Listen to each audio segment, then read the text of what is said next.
呢首係貝多芬嘅《給愛麗絲》好話啦，未請教，啊，得奇。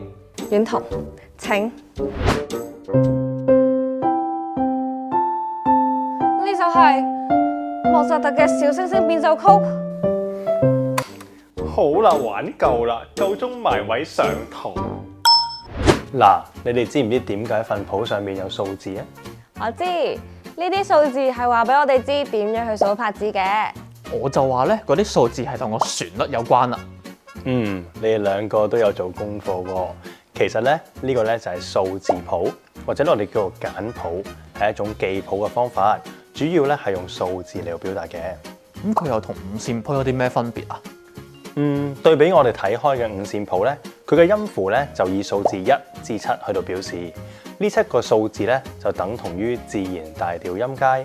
佢哋嘅唱名咧就係Do Re Mi Fa So La Ti。如果係高一個八度嘅話咧，就會喺數字嘅上面加1點；如果係低一個八度咧，就會喺數字嘅下面加1點；如果係再高一個八度咧，咁就會喺數字嘅上面垂直加2點。相反，如果係再低一個八度嘅話咧，就會喺數字嘅下面垂直加2點，如此類推啦。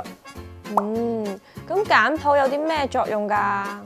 嗱，簡譜一般咧會顯示歌曲嘅主旋律，我哋咧係會用右手嚟到彈奏嘅。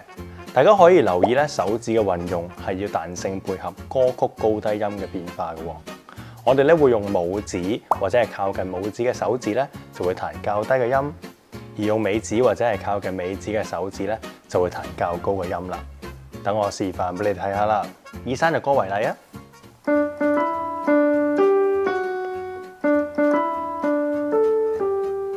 就係咁啦。但係 Edward Sir 啊，我覺得就咁用右手彈奏旋律，好似有啲單調喎。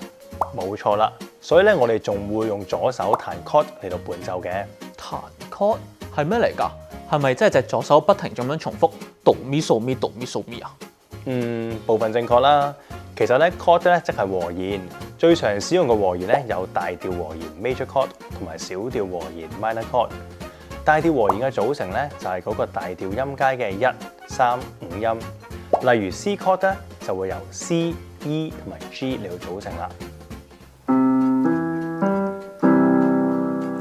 而 D chord 咧就會由 D、F sharp 同埋 A 組成。而小調和弦嘅組成咧就係嗰個大調音階嘅1、flat 3同埋5音啦。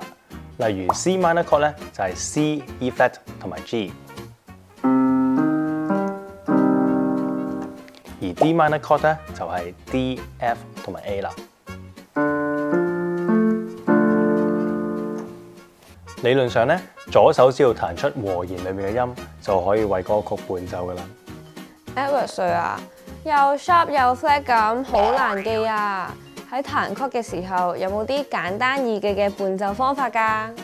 咁快就想要速成精讀班？好啦，今日教你哋3種最簡單易用嘅彈曲伴奏方法啦。第一種，一般常見嘅歌曲咧都係4/4拍子嘅，我哋可以用1、5、1、5、1、5、1、5嚟伴奏，每個音半拍，即係8分音符。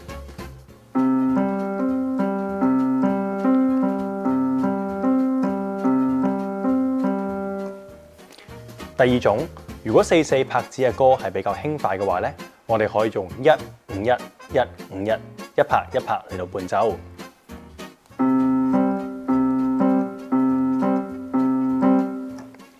第三種，如果歌曲係3/4拍子嘅話咧，我哋就可以用1、5、1、5、1嚟到伴奏啦，都係一拍一拍嘅。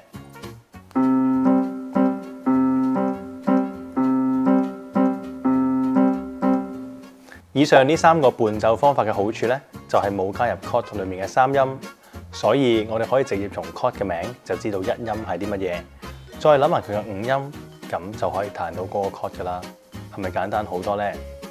不過其實彈 chord 嘅技巧咧係千變萬化嘅，只要掌握到原理，大家都可以自行創作唔同變化嘅伴奏噶。真係喎，Edward Sir，不如你試下用 chord 伴奏示範2首歌俾我哋聽下。好啊，我就試下 If You Are Happy and You Know It 同埋生日歌啦。If You Are Happy and You Know It 呢首歌咧，我哋可以用1、5、1、1、5、1呢個節奏。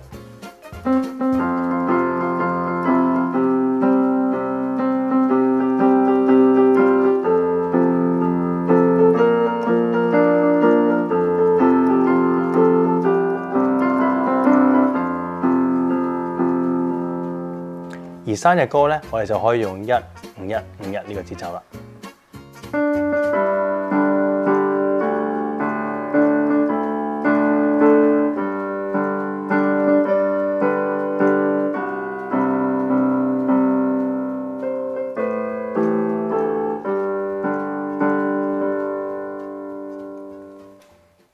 好啦，頭先教咗你哋彈呢兩首歌，你哋可以用嚟互相較量一下，我嚟幫你哋評分啦。你輸硬啊！未鬥過都唔知，睇下點。